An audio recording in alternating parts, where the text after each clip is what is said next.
Assalamualaikum warahmatullahi wabarakatuh, Mitra Suara Kota Wali. Selamat pagi, berjumpa lagi bersama dengan saya Mira Luvia dalam podcast bersama dengan Bawaslu Demak.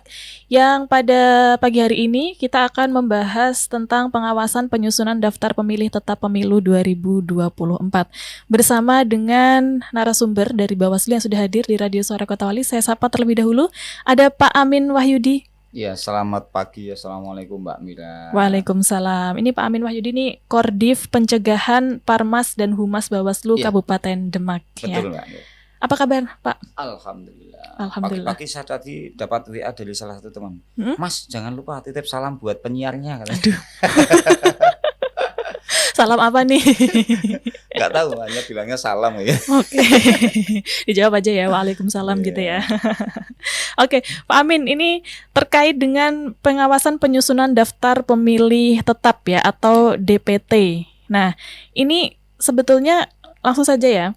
Apa yang menjadi tupoksi Bawaslu dalam hal proses penetapan DPT ini, Pak Amin? Ya, jadi pengawasan terhadap penyusunan daftar pemilih itu bagian dari kewajiban dari Bawaslu sesuai dengan Undang-Undang 7 tahun Undang-Undang Nomor 7 tahun 2017 itu, bahwa kita berkewajiban mengawasi, salah satunya adalah penyusunan daftar pemilih. Nah, penyusunan ini atau pengawasan ini kita itu melakukan pengawasan dari mulai membaca, meneliti daftar pemilih atau calon daftar pemilih. Karena kalau bahan coklit itu kan baru calon daftar pemilih. Kemudian menganalisa, kemudian setelah menganalisa, kemudian menentukan mana yang ganjil, mana yang memang ini kira-kira sesuai dengan prosedur dan tidak. Lah yang ganjil itu atau yang kira-kira ini ada sesuatu yang bermasalah, kita akan langsung turun ke lapangan. Misal contoh, ada nama dengan hanya 2 huruf, misal DI misal katakanlah. Ini kan nama ganjil. Masa ada orang kok bernamanya 2 huruf DI misalnya begitu.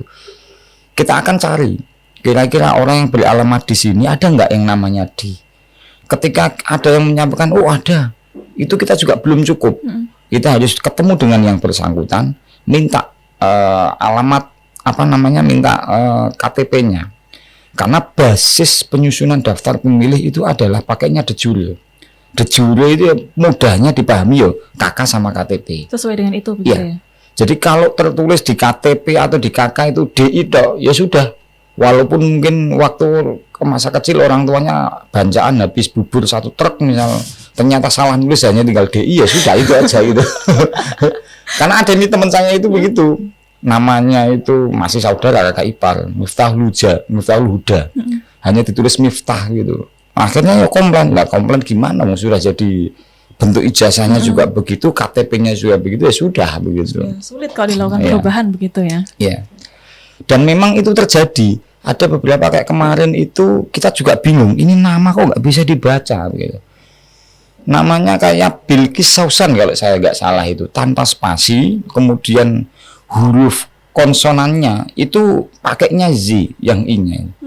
Kemudian kita tanya ke KPU, bener nggak ini bahwa memang namanya seperti ini atau jangan-jangan salah ketik atau apa. Kemudian kita juga konfirmasi ke PKD kita, tolong orang yang namanya tertera di sini, kemudian alamatnya ini dicari, bener nggak ini ada nama seperti ini. Ternyata bener ada, dan memang sesuai KTP-nya juga begitu. Saya juga ini orang tuanya kok bagus gitu ya, ngasih nama susah dibaca. Anti mainstream. Nah, kemudian itu juga kita akan juga mencari kira-kira ada nggak nih dari daftar pemilih itu NIK yang ganjil. NIK yang ganjil seperti ini contohnya Mbak. Di belakang itu huruf angkanya itu 0 atau tidak 1, 2 dan seterusnya. Di belakang itu 0.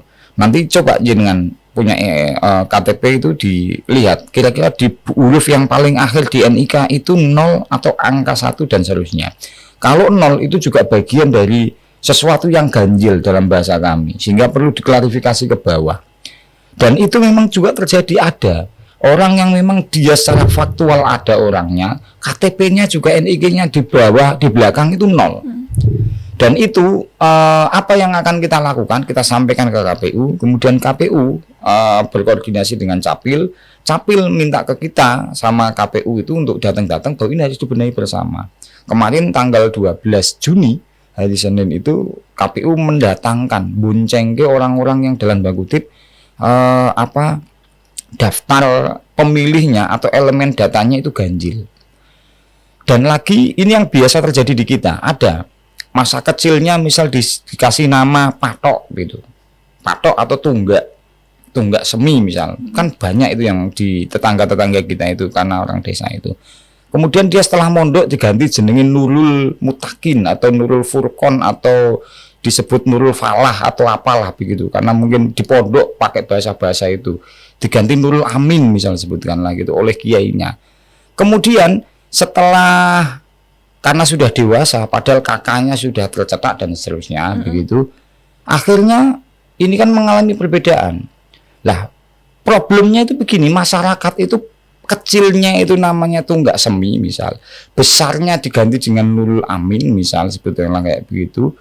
Dia ngurus ke Capil itu pokoknya jenengku seganti Nurul Amin. Nah kalau di cross check kan dengan Siak, ini nggak bisa ini kalau NIK-nya tuh nggak semi dipakai Nurul Amin padahal orangnya sama. Akhirnya ya begitulah, pokoknya jadi begitu, pokoknya jadi akhirnya muncul ada tunggak semi dengan NIK yang berbeda, kemudian ada Nurul Amin dengan NIK yang berbeda pula Padahal orangnya sama ya? padahal orangnya sama dan dua-duanya masih terlihat aktif. Kenapa kok terlihat aktif? Karena tidak ada konfirmasi. Si Nurul Amin tadi nggak menyampaikan bahwa masa kecil saya itu namanya tunggak semi ya. Nah kemarin oleh KPU mendatangkan orang itu, cek biometriknya. Oh iya emang bener, kamu itu pak masa kecilnya itu pakainya namanya tunggak semi. Ini yang pakai yang ini aja, saya nggak mau. Capil juga nggak bisa, NIK-nya disampaikan ke Nurul Amin padahal orangnya sama. Nah hal kayak begini ini bagian dari untuk melihat posisinya kira-kira daftar pemilih itu terhadap hal-hal itu harus bersih. Padahal kalau dilihat itu seingat saya banyak orang-orang dahulu di masa kecil saya itu namanya asal-asalan. Kemudian setelah besar anaknya protes ganti nama tanpa perlu persidangan, tapi pakai cukup dalam tanda kutip mohon maaf maklar dan seterusnya kayak begitu. Nah hal-hal kayak beginilah sehingga sering kita itu direpotkan antara bahan coklit dengan daftar pemilih yang sudah disusun oleh KPU. Kita berkeyakinan karena memang produk kita, produk penyelenggara, kita ngurusi itu pakai konfirmasi ke yang bersangkutan, sehingga kita sebutannya kalau ditanya kira-kira pilih yang mana ya pilih produk saya. Wong ini saya yang melakukan proses-proses dan seterusnya. Tetapi kadang itu bahwa data yang dimiliki oleh penyelenggara atau yang dibuat karena sudah mengalami proses-proses tertentu itu ditabrakkan dengan data yang dari Kemendagri, kadang beda. Nah, buktinya kemarin waktu di era corona, COVID pandemi itu kan sempat geger antara yang dipakai oleh pemerintah ini data milik KPU atau dipilih oleh dipakai miliknya Kemendagri. Kan sempat ada isu itu. Di samping itu kemarin itu waktu kita ngobrol sama Pak Sekda dalam acara apa dulu itu, Pak Sekda menyampaikan begini, kita itu banyak bayar BPJS orang-orang yang sudah mati. Lah ini piye cara nih biar kita itu bisa efisien anggaran dalam hal itu gitu.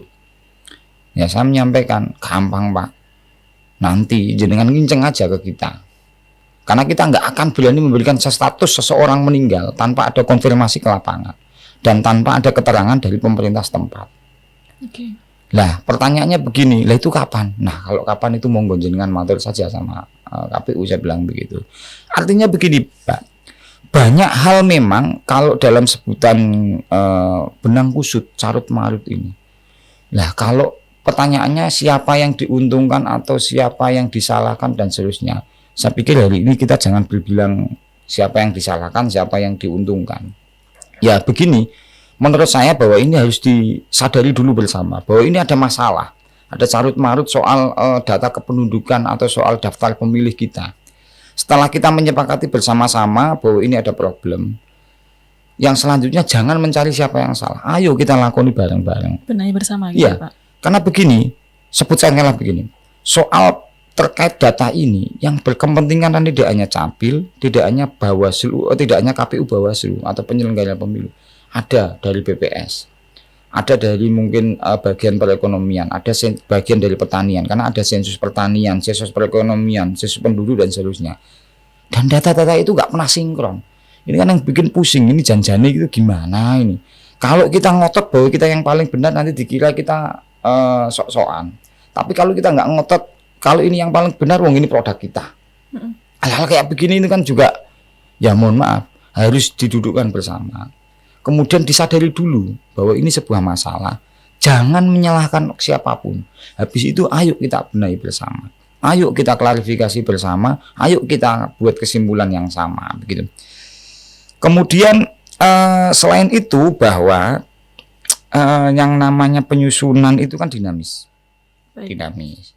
Kecuali yang enggak dinamis itu kalau di Demak ya pertama jumlah kecamatannya. Tetap Sampai ya. sekarang kan masih tetap ya kan. Kemudian jumlah desa kelurahannya tetap belum ada pemekaran. Walaupun ada satu desa di Kecamatan Meranggen itu jumlah pemilihnya itu luar biasa besar. Mendekati satu kecamatan Kebun Agung. Mendekati ya enggak sama. Di mana itu, Pak? Batursari. Batursari. Batursari itu pemilihnya ada sekitar 20 sekian ribu. Jadi ada 104 TPS. Di Kebun Agung itu hanya sekitar 114 TPS atau berapa itu.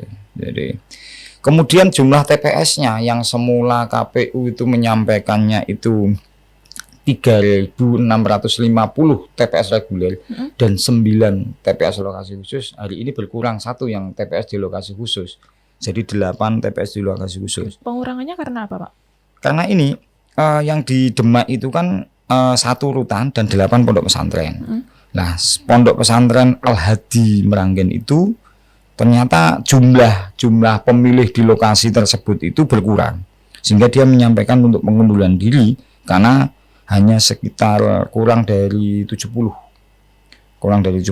Kemudian santrinya juga kala itu ditimbang itu ternyata bisa disebar di TPS sekitar begitu. Okay. Jadi TPS lokasi khusus itu kan jika memang orang santri tersebut itu atau yang tinggal di asrama itu kalau dibagi di areal TPS terdekat itu nggak mencukupi. Nah ternyata karena mengalami penyusutan mungkin jadi itu.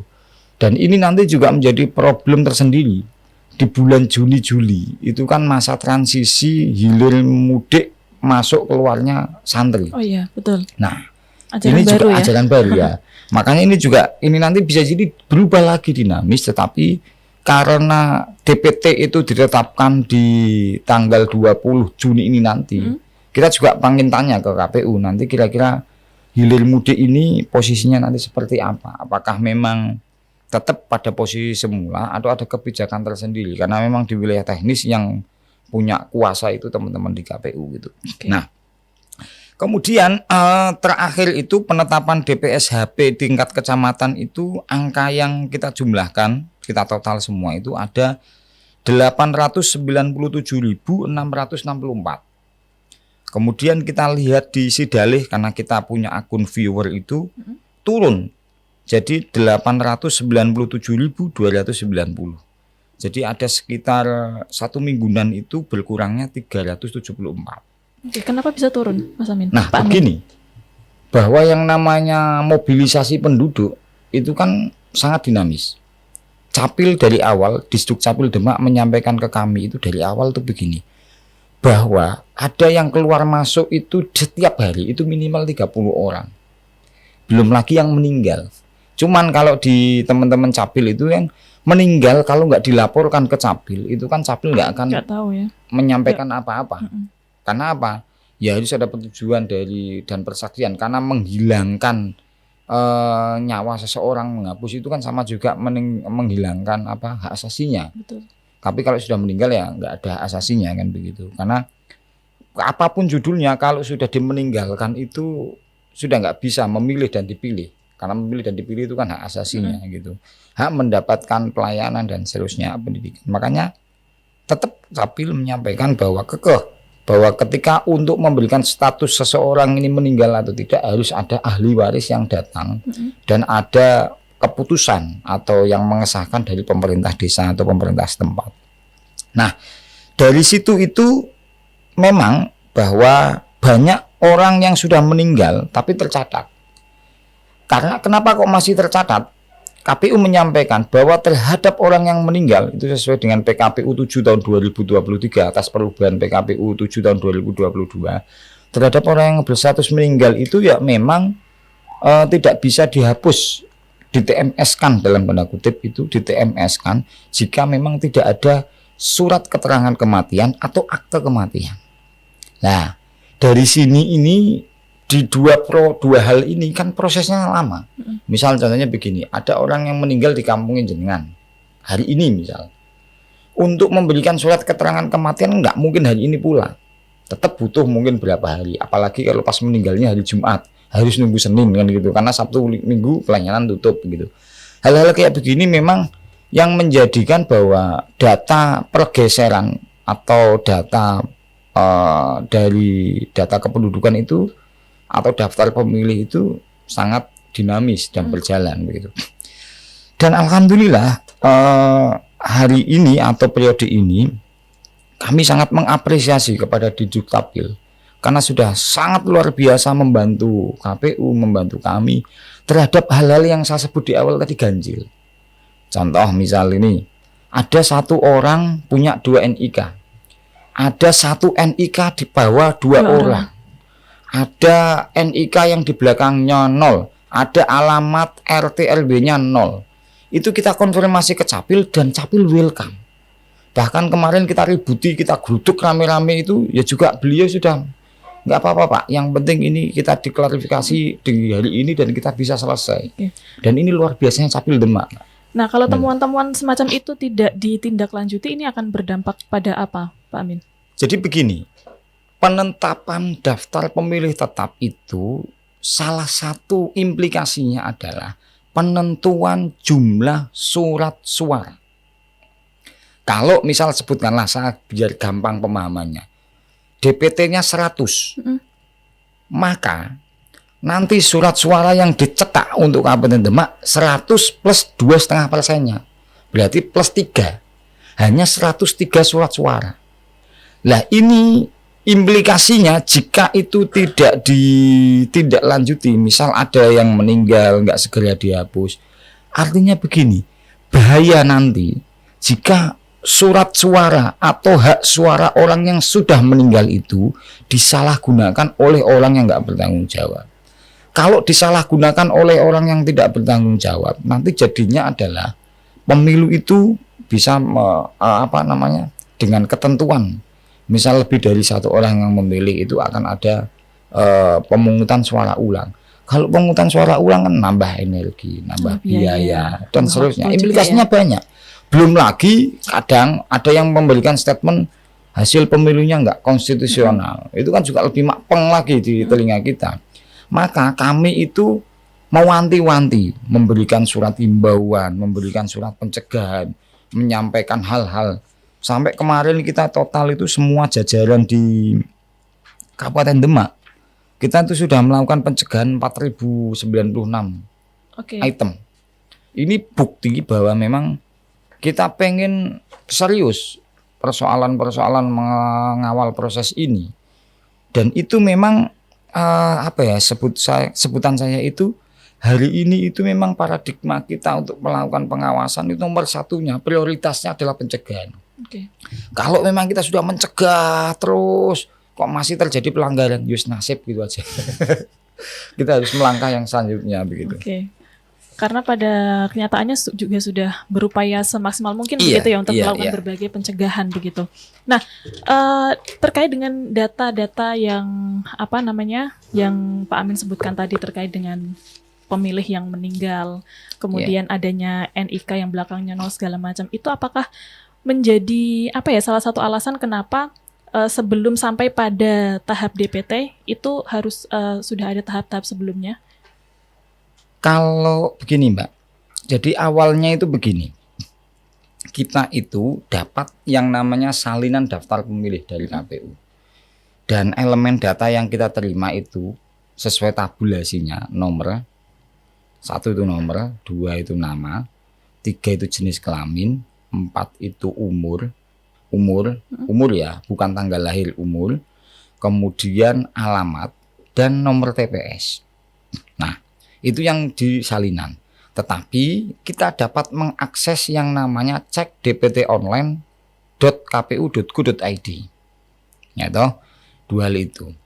Kemudian kita setelah dapat data itu kita analisis. Analisisnya sederhana. Kita mengelompokkan ini yang ganjil dan ini yang tidak. Yang ganjil itu contoh begini. Nama sama, jenis kelaminnya sama, umur sama, alamat sama. Ini kita singkirkan dalam bentuk ganjil. Oh, ini ganjil. Atas nama siapa, alamatnya di mana. Kemudian namanya enggak umum. Kayak tadi yang saya sebutkan, ini bahasanya susah. Bilqis Sausan tadi itu. Kita singkirkan. Singkirkan itu bukan dihapus ya, tapi kita catat. Nih. Kemudian NIK-nya 0 kita enggak tahu. Karena kan di situ kita enggak dapat data itu. Kemudian yang selanjutnya alamatnya RT RW 0. Ini kita catat. Setelah kita mencatat itu, kemudian kita konfirmasi ke bawah. Benar nggak bahwa yang namanya misal Amin Wahyudi di Desa Serangan RT 3 RW 3 itu ada 2 orang. Nanti kan penduduk akan menyampaikan, oh ini ada, ini tidak, dan seterusnya.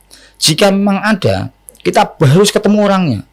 Pinjam KTP-nya untuk dilihat, diperiksa, tulis NIK-nya. Kemudian di sana juga begitu. Kemudian kita minta izin, boleh nggak untuk menfoto itu, karena itu bagian dari bukti dokumen autentik. Karena sesuai PKPU 7 tahun 2022 bahwa masukan dari masyarakat itu, baik Bawaslu maupun masyarakat itu harus menyertakan dokumen autentik. Nah, walaupun itu kadang kita juga repot sendiri gitu. Tetapi itu kita akan lakukan. Kemudian kok bisa tahu nih orang namanya sama, dia punya 2 NIK? Ya karena tadi kita datang. Cross check ya. Cross check ke lapangan. Dan itu perlu harus diketahui bahwa untuk cross check ke lapangan kan tidak harus sekali bisa jadi. Bisa ketemu. Contoh begini. Hari ini saya waktu longgarnya jam 3 sampai jam 4. Karena jam 4 nanti selamatan misalnya. Berarti saya jam 3 harus ke rumahnya. Oleh teman-teman PKD itu ke rumahnya. Orangnya belum pulang. Karena mau lembur gitu ya. Jam 6 dia baru nyampe rumah padahal kita masih selamatan ya. Artinya besok lagi. Nah, untuk mengumpulkan data itu, mengklarifikasi terhadap data-data itu kan butuh waktu. Maka kadang kita itu menyampaikannya ke KPU itu agak mepet-mepet. Ya karena kita tahunya sejak awal, tetapi untuk konfirmasi ini itu layak untuk disampaikan ke teman-teman KPU atau tidak itu, sama bukti dokumen autentiknya itu butuh waktu. Kemudian yang kedua, bahwa terhadap data-data misal ini diketahui NIK-nya dipakai 2 orang, kalau itu teman-teman KPU yang tahu. Tetapi bahwa kami itu akan sebisa mungkin mencari dan mengupayakan kira-kira kita itu untuk mempermudah proses kerja kita. Misal contohnya kita harus buka dokumen pemilu 2019, kita harus buka dokumen pemilu 2018, kita harus buka dokumen tahun 2014 dan seterusnya. Karena ini dalam rangka untuk mencoba menyajikan data yang baik, memberikan masukan kepada KPU supaya baik. Dan waktu 2014 karena saya dulu jadi Panwaslu, kita dapatnya utuh elemen datanya ada NKK, ada NIK. Ya, dan dokumen itu kita masih ada. Walaupun itu tidak akan kita keluarkan ke selain jajaran, karena kita data itu hanya untuk mempermudah proses kerja kita begitu. Baik. Nah, kemudian terhadap beberapa potensi orang yang belum melakukan proses rekam ektp, saya melihat kemarin juga KPU masih tetap intent untuk mencoba berkoordinasi dengan Capil. Kira-kira jumlahnya sudah berapa? Awalnya itu di angka 19.000 waktu di daftar pemilih berkelanjutan itu. Kemudian ketika ada proses coklit dan seterusnya menjadi 17.000. Kemudian ada perekaman massal masif hari ini itu setiap berapa desa ada satu, jadi dikelompok-kelompokkan ini. Itu akhirnya berkurang menjadi sekarang posisinya sekitar 14.000. Dan ini yang masih menjadi PR kita bersama, baik teman-teman KPU, Bawaslu maupun yang lain, agar kita bersama-sama mendorong. Dan alhamdulillah Capil sangat siap untuk melakukan proses perekaman. Bahkan kemarin itu setiap kecamatan itu minimal ada 3 titik. Oke, baik. Setiap hari itu, Mbak. Jadi perekamannya tidak dilakukan hanya di Capil begitu ya? Iya. Untuk mempermudah. Jadi langsung datang. Contoh nih Gajah itu langsung buka 3 titik. Titik di Gajah itu untuk desa apa-apa. Di desa Medini, desa apa. Di Bunang begitu. Titiknya di Tridonorejo, itu untuk desa mana? Serangan, misal Serangan, Gebang dan seterusnya. Di titik yang di areal selatan, di Sukodono dan seterusnya. Areal timur utara, Weding, Jali dan seterusnya itu di mana? Itu sampai hari ini itu masif. Cuman kebetulan kemarin itu anak-anak yang rata-rata memposisikan sebagai pemilih pemula dan belum punya EKTP itu kan masih sekolah. Ini juga kita masih mendorong ke Capil. Ayo ini mumpung masih anak-anak pada libur. Kalau ini kita masifkan bareng-bareng, aku yakin ini nanti akan bagus hasilnya. Dan buktinya alhamdulillah ada kok. Hanya sekitar berapa minggu kurang 3.000. Dan ini Gajah itu yang kemarin angkanya hanya sekitar 600, ini hanya tinggal 200-an. Oke, baik. Jadi berkurang begitu ya Pak Iya, Amin? berkurang cukup. Oke, Pak Amin, kita akan lanjutkan obrolan kita terkait dengan daftar pemilih tetap ini setelah berikut ini. Kita akan break sejenak dan Mitra Suara Kota Wali tetap di 101.8 FM. Kita akan kembali setelah yang berikut. Kita lanjutkan lagi ya Pak Amin tentang daftar pemilih tetap. Kemarin sempat ada berita begitu bahwa LSM yang mengatasnamakan Perkumpulan Warga Negara untuk Pemilu Jurdil ini menemukan data tak wajar. Ini jumlahnya cukup besar, 52 juta. Apakah ini termasuk salah satu dampak dari adanya data-data yang ditemukan tadi yang minimnya tindak lanjut dari data-data tersebut atau bagaimana? Ya, begini. Kalau mohon maaf, setahu saya dia kalau disebut LSM nggak mau, hanya perkumpulan gitu. Sekelompok ya? Iya. Sekelompok masyarakat. Perkumpulan sekelompok masyarakat begitu ya. Kalau 52 juta kita sampai hari ini belum tahu datanya dia seperti apa. Tetapi yang juga harus digarisbawahi, dia menyampaikan di DPS, daftar pemilih sementara. DPS dengan rentang sehari ini itu jaraknya kurang lebih 3 bulan. 3 bulan. Nah, kalau mereka menyampaikan itu dari hasil analisis yang diterima oleh teman-teman peserta pemilu, itu bisa jadi efek dari begini. Karena elemen data yang disampaikan ke Bawaslu dan ke peserta pemilu kan sama. Unsurnya ada elemennya hanya nomor, nama, kemudian jenis kelamin, umur, alamat, sama nomor TPS. Kalau seperti itu, kalau dia menyebutnya ada dalam tanda kutip, misal 52 juta bermasalah, kalau saya sebut bisa saja. Karena mungkin begini, yang namanya Amin Wahyudi itu kan se-Indonesia tidak hanya satu. Apalagi kalau di Jawa Barat identik namanya Udin itu ada berapa juta. Kalau di Indonesia namanya Siti itu ada berapa juta, kan begitu toh.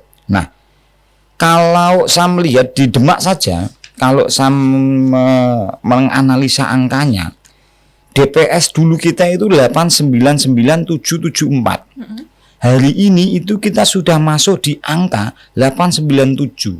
Ada sekitar 2.500. Lah kalau di Indonesia Demak 2.500-an, selisihnya kurangnya, ya kan, berkurangnya. Kemudian kalau dihitung sampai sekian berapa puluh atau berapa ratus kabupaten kota, ketemunya kan kurang lebih seperti itu bisa jadi, ya kan. Kemudian yang selanjutnya ada yang umurnya lebih dari 100 dan seterusnya. Iya, karena mungkin begini, dulu waktu di DPS itu masih ada karena belum keluar surat kematiannya. Hari ini sudah banyak yang sudah keluar surat kematian. Lah surat kematian itu kan yang mengeluarkan itu kan dari desa atau dari rumah sakit, surat kematian atau dari kepolisian. Tetapi kalau akta kematian yang mengeluarkan adalah dari Capil. Nah, kalau dilihat dari situ itu sudah kelihatan tinggi. Tetapi begini, kita nggak bisa serta-merta mempercayai bahwa itu benar. Sekali lagi, kita tidak bisa serta-merta langsung mempercayai bahwa apa yang disampaikan oleh perkumpulan itu benar. Buktinya dari Bawaslu sampai hari ini belum pernah menerima data itu. Kalau memang punya etikat baik, ya menurut saya sebaiknya langsung aja laporkan ke Bawaslu, sehingga Bawaslu nanti akan menganalisis dan menyampaikan ke KPU. Ngapain harus ketemu dengan KPU? Bu, ya disampaikan ini loh temuan kami. Data-data yang dalam tanda kutip yang ganjil atau yang bermasalah atau apa begitu. Tapi sampai hari ini juga kita belum dapat datanya. Dan sekali lagi bahwa ini bagian dari memang konsekuensi karena elemen data yang disampaikan di kita itu tidak terlalu rigid. Ya kalau memang menyebut dia ganda, ya tadi namanya Amin Wahyudi itu se-Indonesia tidak hanya saya. Soal umurnya ada yang beda, ada yang sama.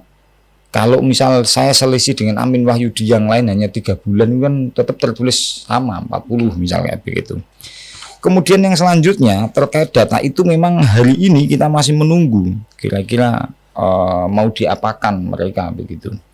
Kemudian yang selain itu ada lagi dia menyebut ada RT 0, LW 0, ada NIK di belakangnya 0. Ya memang kemarin di Demak pun menemukan beberapa tapi tidak banyak. Dan itu kita sudah benahi. Bahkan yang secara faktual NIK-nya yang tertulis di KTP elektronik 0 itu sudah kita benahi oleh KPU. Kami kemarin di hari Senin yang lalu saya melihatnya sendiri. Cuman bisa jadi per hari ini itu sudah keluar atau belum, karena prosesnya kan menghapus dulu, baru naikkan lagi, baru turun lagi. Oke, tinggal nunggu gimana ya, hasilnya gitu, begitu ya. Pak Amin. Nanti saya juga mau konfirmasi ke Capil, kira-kira hasil dari kemarin bagaimana perkembangannya. Belum lagi di persoalan perbandingan antara daftar yang ada di luar negeri dengan yang di dalam negeri. Kemarin itu kita mengkonfirmasi ada sekitar 88 orang yang menurut pengakuan dari teman-teman jajaran kami di garda terdepan yaitu PKD, dia hari ini masih posisi di luar negeri. Kemudian berdasarkan keterangan keluarga dan berdasarkan komunikasi via media sosial ke yang bersangkutan, tanggal 14 Februari masih di luar negeri. Tetapi ketika kita tanya, saya bisa minta tolong nggak nomor paspornya dikirim ke kami untuk tak cek kira-kira jenengan itu sudah terdaftar di daftar pemilih atau belum? Dia nggak jawab.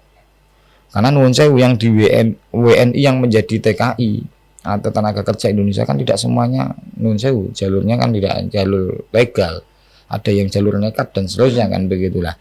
Ternyata ini juga bagian dari hal yang memang agak menyulitkan kami, sehingga ini perlu dorongan bersama.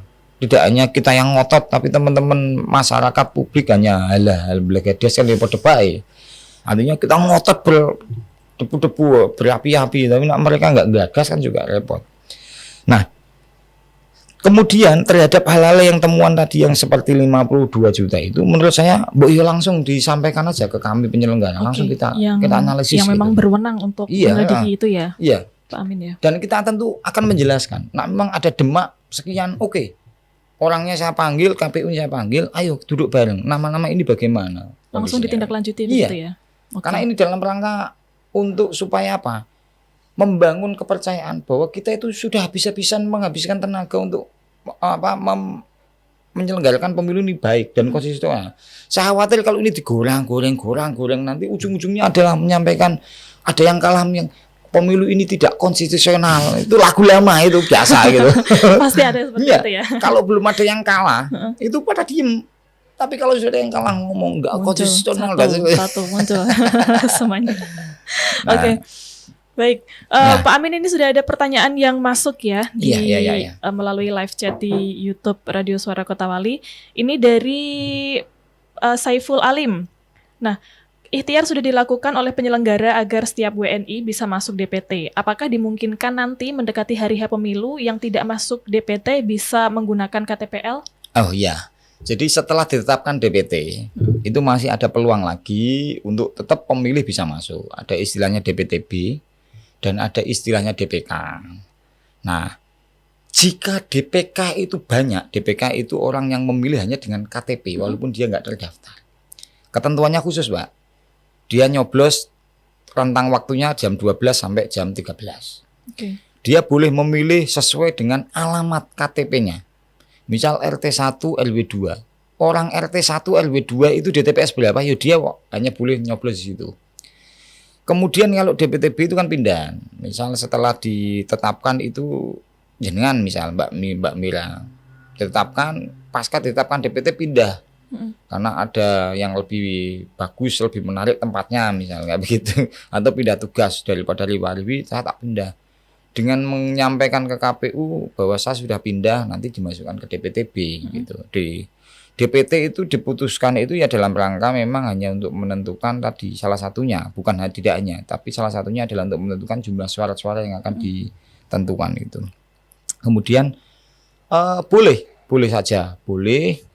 Dan nanti tadi jam 12 sampai jam 1 dan hanya memilih di tempat sesuai dengan alamatnya. Oke. Jadi inilah tadi pentingnya kenapa pemilih yang belum KTPL sebisa mungkin sudah ber-KTPL ya. Tujuannya untuk ini ya Pak Amin ya. Jadi tujuannya salah satunya itu, kemudian supaya bahasanya itu begini, lengkap. Artinya orang yang sudah didaftarkan sebagai pemilih belum ber-EKTP, ini nanti masih ada satu pertanyaan. Nah, bagaimana terhadap orang yang belum ber-KTP kok sudah boleh nyoblos dan seterusnya. Makanya dorong agar itu. Nah, makanya kalau saya begini, mumpung ini keran untuk perekaman dibuka bahkan didekatkan. Monggo Bapak Ibu yang putranya itu belum ber-KTP, belum merekam, yang tanggal 14 Februari 2023 itu kok umurnya sudah 17 plus.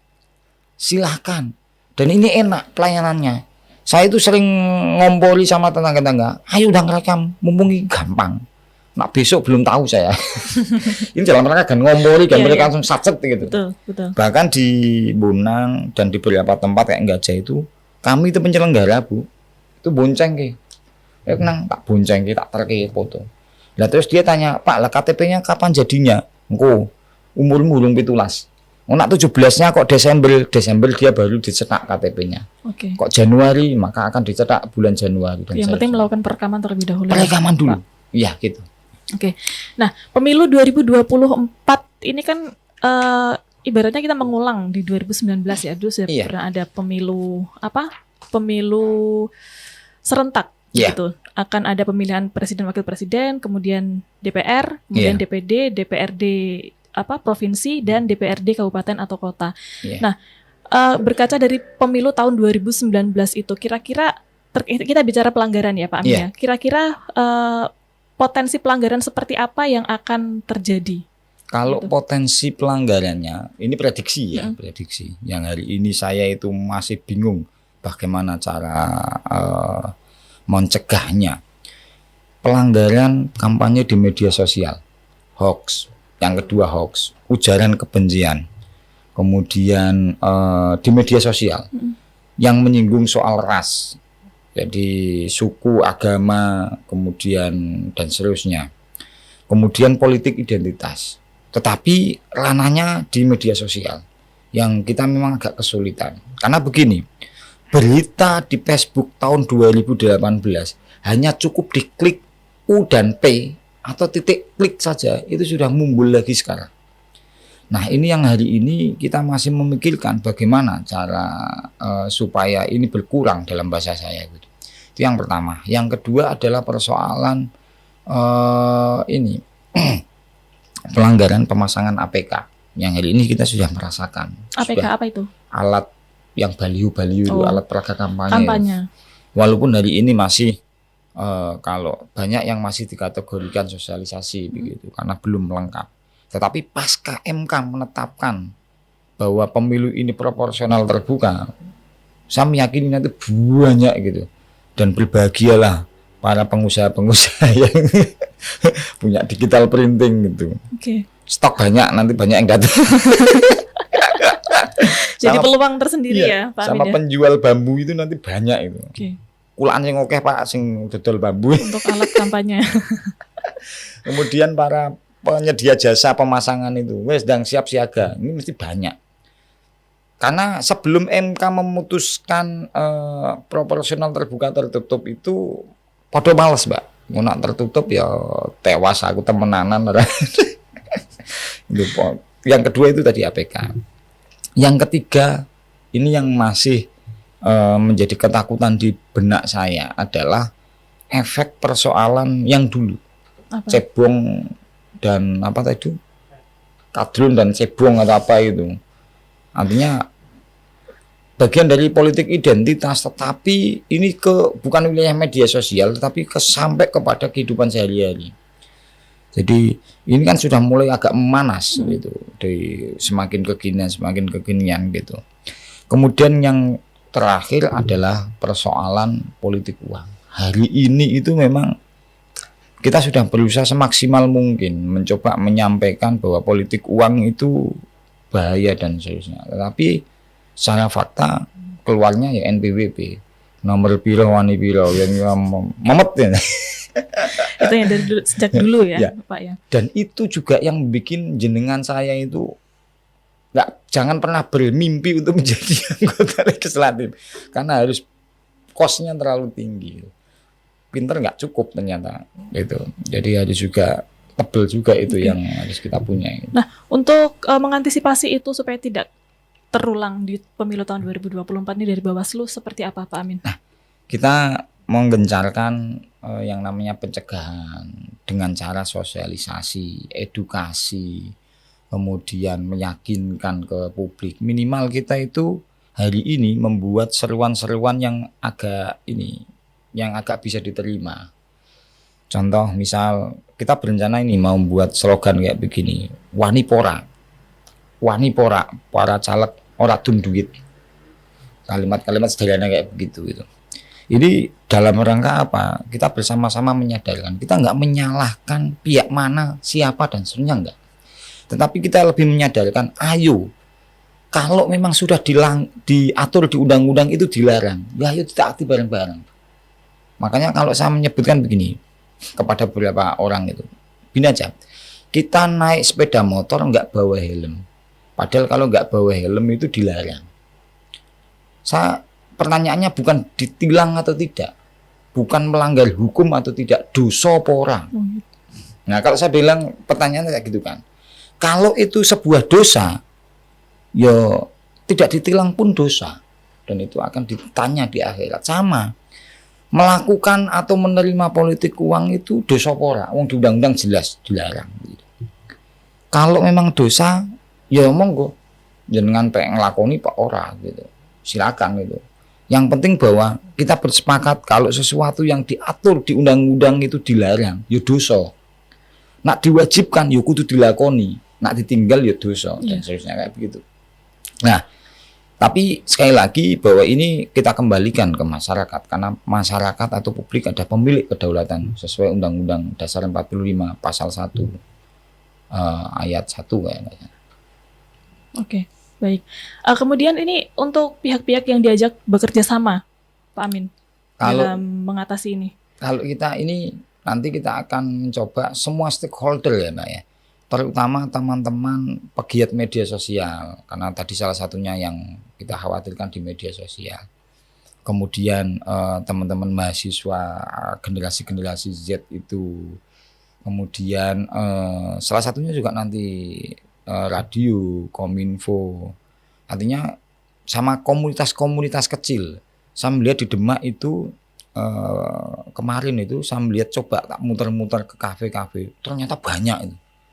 Kok rame semua. Ini berarti peluang untuk kita bisa masuk ke mereka dalam rangka mengedukasi, memberikan penyadaran, memberikan pengetahuan, transfer ke nyulit dan seterusnya. Syukur bagus kita bisa transfer of value-nya. Dan ini yang akan menjadi sasaran di ke depan di Bawaslu supaya tren-tren potensi pelanggaran itu berkurang. Gitu. Okay. Salah satunya Kominfo nanti akan kita minta tolong banyak hal terkait itu. Bahkan kita nanti saya pengen ini lebih rigid, kira-kira bisa nggak mensuspend atau menghentikan grup-grup Facebook atau grup Instagram yang memang mengarah kepada ujaran kebencian, hoax dan seterusnya. Karena di pemilu 2020 kemarin itu kita juga sempat pusingnya kayak begitu tadi. Jadi postingannya itu tanggal kemarin, tapi oleh orang-orang nggak bertanggung jawab, akun-akun bodong itu muncul lagi. Waduh, ini Semakin memanas ya akhirnya. Oke, Pak Amin, ini kan Bawaslu akan terus mengawal jalannya pemilu tahun 2024. Ini masih kurang beberapa bulan lagi begitu ya. Artinya apabila nanti ada masyarakat yang menemukan begitu sejumlah pelanggaran, itu nanti bisa lapornya ke mana, Pak Amin? Begini, jika Bapak Ibu menemukan dugaan pelanggaran, kalau berani melaporkan dan datang, sekali lagi berani melaporkan dan datang ke jajaran kami. Kalau jenengan nggak mau ke kabupaten, kalau di kabupaten itu di Jalan Sultan Fatah nomor 10, depan seberangnya Taman Bogorami, atau sebelahnya pemadam kebakaran, atau Aneka Jaya, atau pom bensin maju sidik. Nah, sebutan saya karena orang-orang di desa saya itu begitu. Nah, tak jelasnya begitu baru oh iya. Baru paham ya. Kemudian bisa datang ke Panwasam. Bisa nak jenengan kok nggak berani melaporkan secara langsung, cukup DM di media sosial kami. Kami itu sudah ada 15 Instagram, karena 14 miliknya Panwasam dan 1 miliknya Bawaslu Kabupaten Kota. Facebook juga minimal kita ada 15. Kalau jauh dari kantor kecamatan, cari PKD, pengawas kelurahan desa di desanya panjenengan semua. Mereka ada satu semua. Kalau nggak tahu PKD-nya saya, desanya apa, namanya apa, DM saja. Nanti tak kasih nomornya, namanya ini, biar nanti bisa komunikasi aktif. Nah, dari terhadap dugaan pelanggaran itu, kalau memang jenengan takut untuk identitas, tetap sampaikan ke kami. Nanti kita posisikan sebagai informasi awal. Kalau informasi awal itu kan nanti tidak laporan, tapi jadinya temuan. Ujungnya adalah temuan. Jadi hanya Bawaslu dan jajaran Bawaslu yang tahu. Kita tidak melibatkan orang yang mengasih informasi awal itu.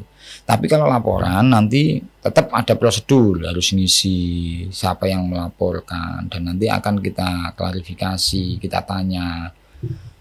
Terhadap yang terlapor juga akan kita klarifikasi, dan identitas panjenengan kita tetap jaga, kita tutupi, dirahasiakan supaya ada keberanian dari publik untuk menyampaikan dugaan pelanggaran itu. Dan yang namanya pelanggaran, Mbak, itu jenisnya banyak, tidak hanya pidana. Ada pelanggaran administratif, ada pelanggaran etik, dan ada pelanggaran pidana.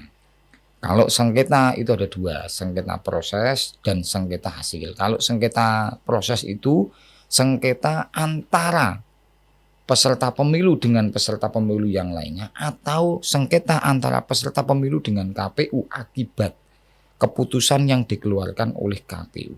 Contoh nih, ada yang nyalek daftar, ternyata diputuskan oleh KPU TMS, dia mengajukan sengketa ke kita, itu namanya sengketanya dia dengan KPU, gitu. Ya, begitu. Baik. Nah, dari sengketa-sengketa tersebut yang mungkin terjadi itu yang mana, Pak? Ini yang dekat-dekat ini jelas sengketa soal keputusan KPU siapa calon legislatif ini. Kemudian siapa calon presiden, siapa calon wakil presiden, siapa calon DPD. Kemarin sudah ada di provinsi calon DPD yang terkait pengumpulan syarat dukungan, itu sudah ada sengketa proses. Nah, kemudian yang kedua nanti soal keputusan KPU mengenai tempat-tempat di mana alat sosialisasi itu ditempatkan. Kan ada nih, difasilitasi oleh negara, APBN gitu. Kemudian misal contohnya harusnya memasang APK itu di titik ini miliknya partai ini tapi ditempati oleh partai yang lain, misalnya begitu. Itu nanti akan mungkin terjadi. Kemudian sengketa hasil itu adalah nanti pasca diumumkan dan ditetapkan penghitungan suaranya milik partai A berapa, caleg A berapa, dan seterusnya. Dan itu posisinya di Mahkamah Konstitusi. Gitu. Baik. Ada banyak kemungkinan-kemungkinan yang bisa terjadi ya Pak Amin ya. Iya. Oke, kita kawal bersama. Ya, wajib nih. Oke, jalannya pemilu tahun 2024 ini untuk menghasilkan pemimpin dan juga wakil rakyat yang berintegritas ya Pak Amin ya. Cocok. Sebelum kita tutup siang hari ini, monggo disampaikan dulu closing statementnya Pak Amin. Oke. Pemilu itu gawe negara. Dan pemilu itu memilih pemimpin kita dan memilih wakil kita. Maka proses pemilu itu menentukan siapa yang akan menjadi wakil kita dan siapa yang akan menjadi pemimpin kita. Pemilu yang baik akan menghasilkan pemimpin dan wakil yang baik. Tetapi kalau pemilu yang tidak baik, maka saya yakin akan menghasilkan pemimpin atau wakil yang kurang baik. Maka kedaulatan di tangan jenengan, awasi pelaksanaan penyelenggaraan pemilu tahun 2024 semua tahapan apapun. Gitu. Oke, baik. Terima kasih Pak Amin untuk closing statementnya dan juga informasinya yang diberikan kepada Mitra Suara Kota Wali semuanya. Kita berharap semoga Bawaslu dan juga teman-teman semuanya yang terjun ke sampai tingkat bawah ya, Pak Amin ya, selalu diberikan kesehatan supaya kesehatan dan kekuatan supaya bisa menjalankan tugas dengan baik mengawal pemilu tahun 2024 ini agar berjalan dengan baik dan lancar. Saya ucapkan terima kasih Pak Amin sudah hadir di Radio Suara Kota Wali, dan saatnya kita harus tutup podcast di siang hari ini. Saya ucapkan terima kasih untuk Mitra Suara Kota Wali yang sudah menyimak. Kita ketemu lagi di lain kesempatan. Mira Luvia pamit. Wassalamualaikum.